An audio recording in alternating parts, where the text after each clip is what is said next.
Welcome to this How to Play video for Mimir's challenge. We'll get you through everything you need to know so that you can start playing right away. Mimir's challenge is a game for 2 to 4 players, which takes 30 to 60 minutes to play. You and the other players take turns placing your army tokens face down on realm tiles to win the treasures there. The army tokens can be either Vikings to gain majority or elite army tokens to influence the realms. You then flip the army tokens face up and use the elite army tokens you placed to move your and others' army tokens, or the treasures between realms. After performing actions, the treasures are claimed in order from most to fewest Vikings, but be aware of the ties. They will put you at the end of the line together with your tied opponent. If there are not enough treasures left, you get none from that realm. Treasures give you points at the end of the game, as well as materials that you can use to craft artifacts cards. The artifacts are mission cards that give you additional points. The game is played over 3 rounds, each with placing armies, performing actions, and claiming treasures.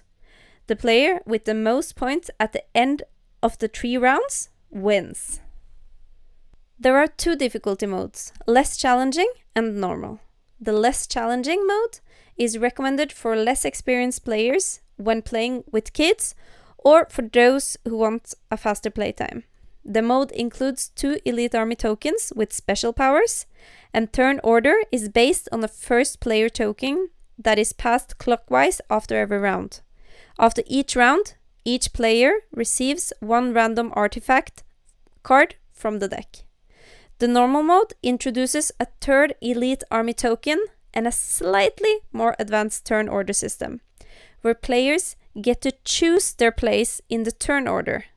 After each round, the players choose an artifact card from an open market in the turn order at a time. There is an optional rule described under variants in the rulebook that can be added to both of the modes. It uses the essence symbol on the artifacts and realms, which are otherwise not in play. For now, ignore those symbols. The variant is explained at the end of this video. Pick the start tile for your number of players, 2, 3, or 4. Place it on the table and slot random realm tiles into it.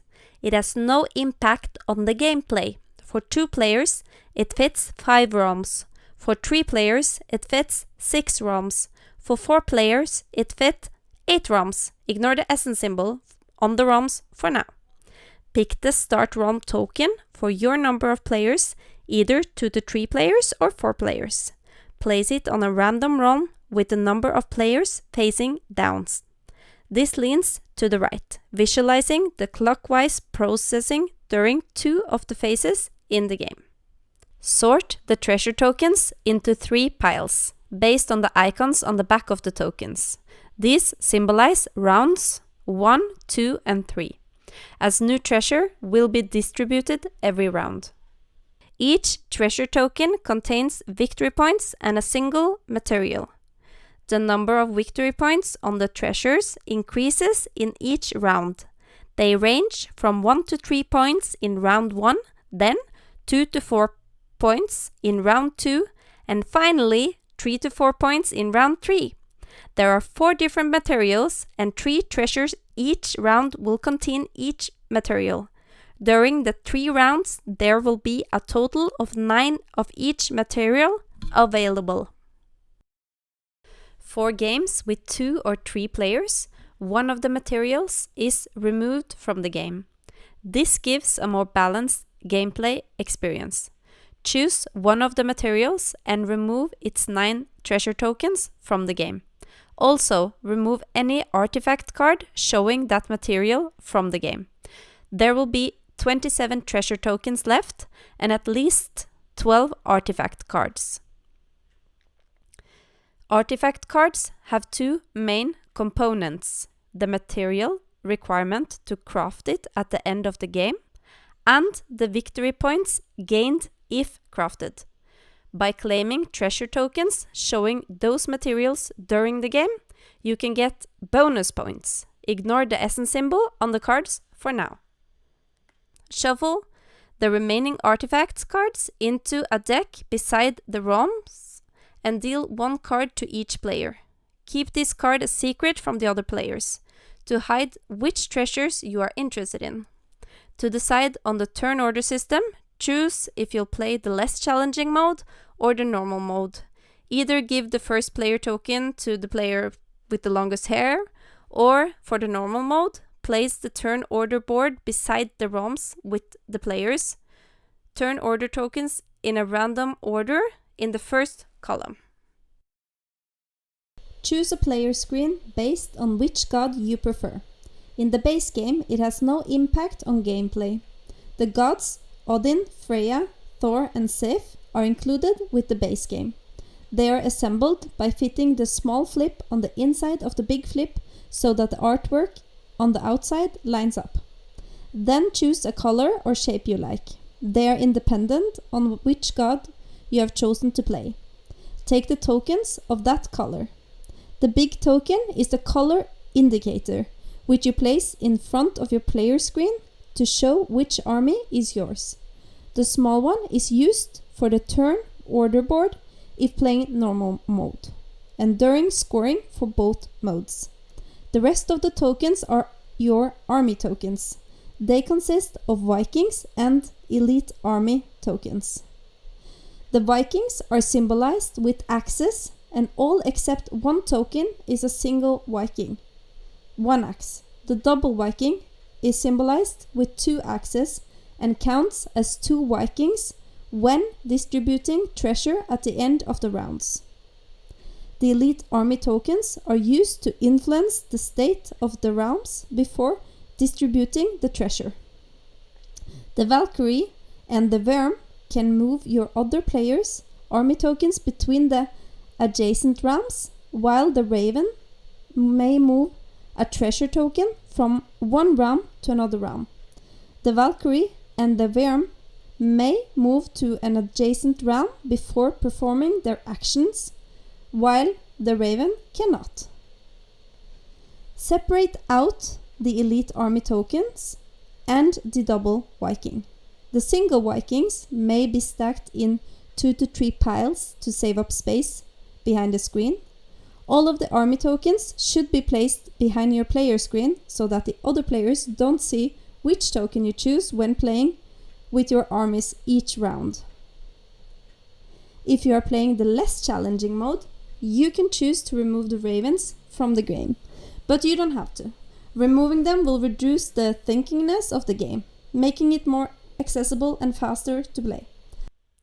Also, find a player aid card with your army's color and shape. Turn it to the mode you're playing, either the less challenging mode with the arrow down symbol or the normal mode with the dot symbol. A player aid for the actions of the elite army tokens are shown inside your player screen. The game is played over 3 rounds, each with 4 phases. The first phase is the round setup phase, which resupplies the rounds with treasure tokens. Distribute the treasure tokens for this round face down among the rounds.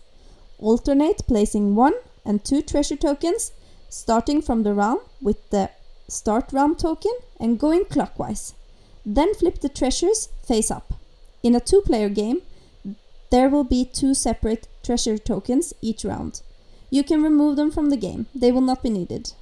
If playing the normal mode, draw artifact cards equal to the number of players. Place them face up so all the players can see them. This is the market where players, at the end of the round, will choose a new artifact card. The second phase is the placement phase, where the players take turns placing army tokens onto the realms. The number of army tokens to place depends on the game mode. For less challenging mode, each player places 2 army tokens each round, for 3 turns per round. When the last player has placed 6 army tokens in total, the next phase begins. In normal mode, the number of army tokens varies by round. This is depicted on the turn order board below the round number. The number of army tokens to place increases by 1 each round, starting with 5 army tokens in total in round 1, ending with 7 army tokens in round 3. They are also placed 2 at a time, with the single token being placed last in rounds 1 and 3. On your turn, place the army tokens face down onto 1 or 2 round tiles. They can be placed either in the same realm or in 2 different realms, and they do not need to be adjacent. You can choose any army tokens you wish, only Vikings, only elites, or a mix. You may check the army tokens you have placed in previous turns, but make sure not to let any other players peek. The third phase is the action phase, where the elite army tokens perform actions to influence the realms. Start by flipping all the army tokens face up. It's faster if everyone flips all the tokens in the realm closest to them, instead of only flipping their own tokens across all the realms. Then you take turns choosing one of the elite army tokens that you placed during the previous phase, or pass the rest of this phase. The Valkyrie can move to an adjacent realm, but that is optional. It can stay in the realms you placed it if you want. Then you may gather 1 or 2 of your army tokens from the adjacent realms.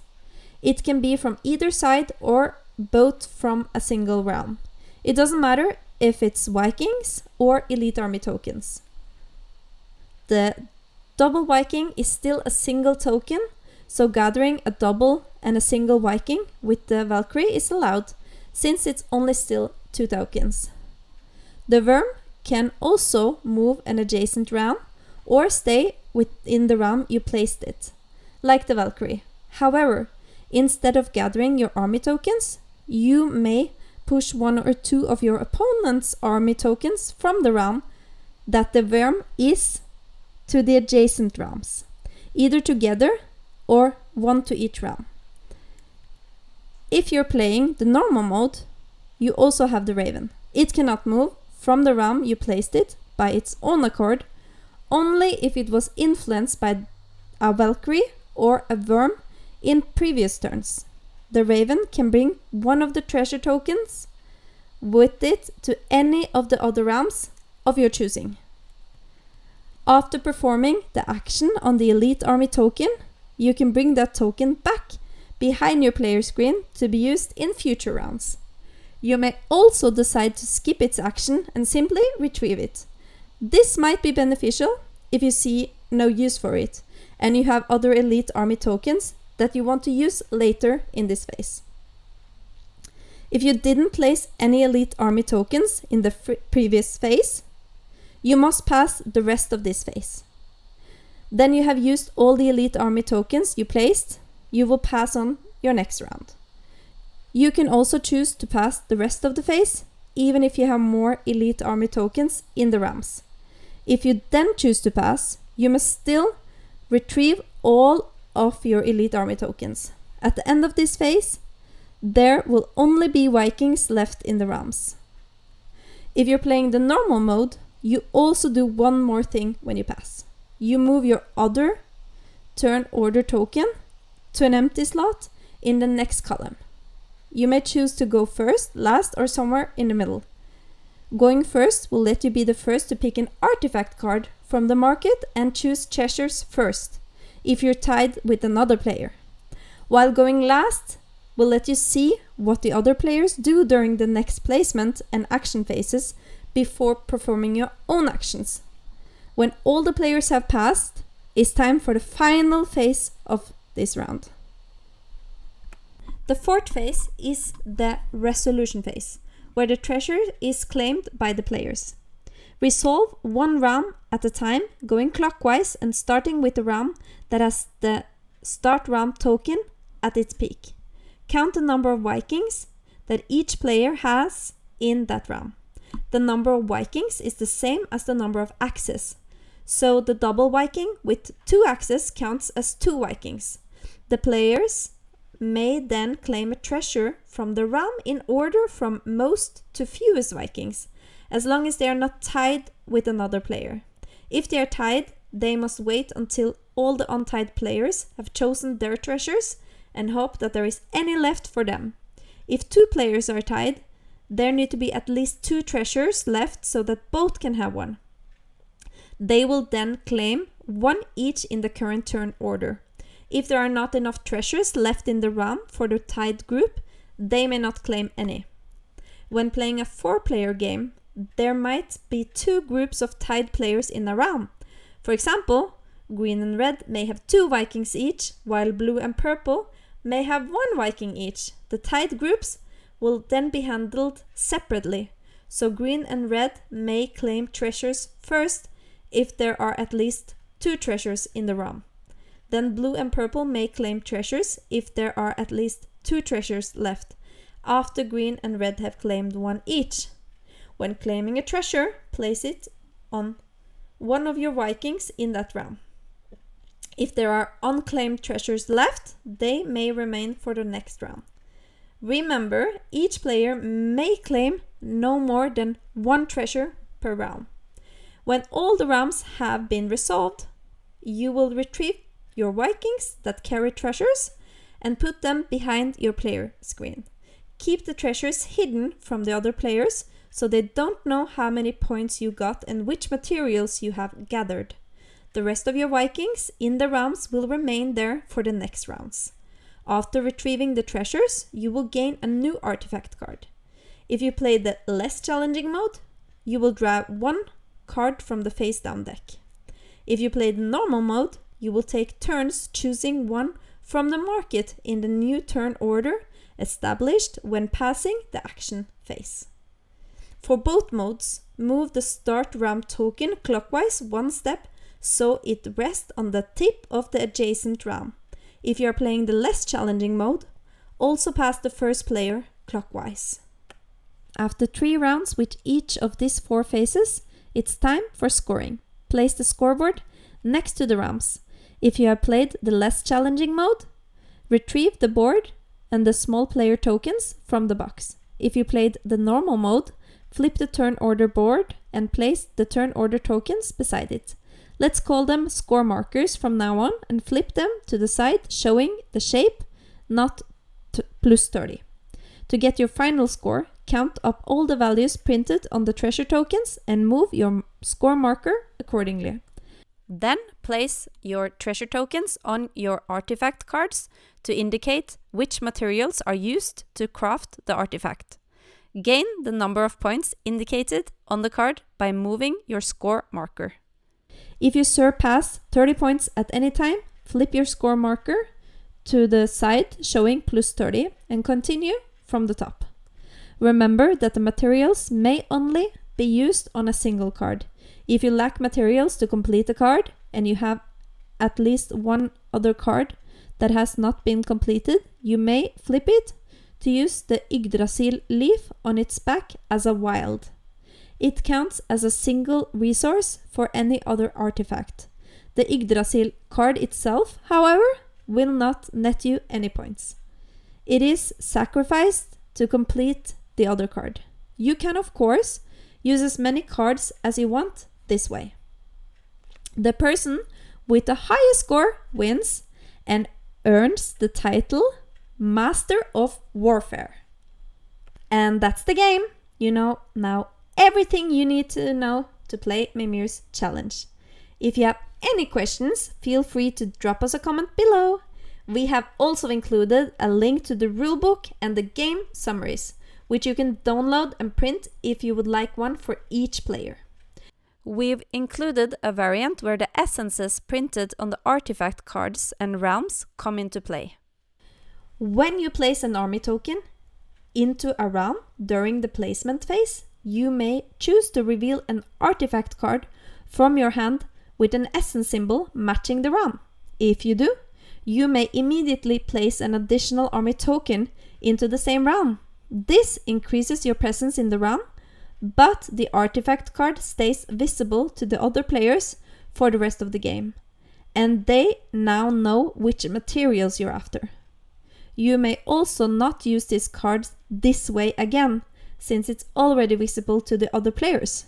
You may, however, use another card on the same round later, or on another round of your choice.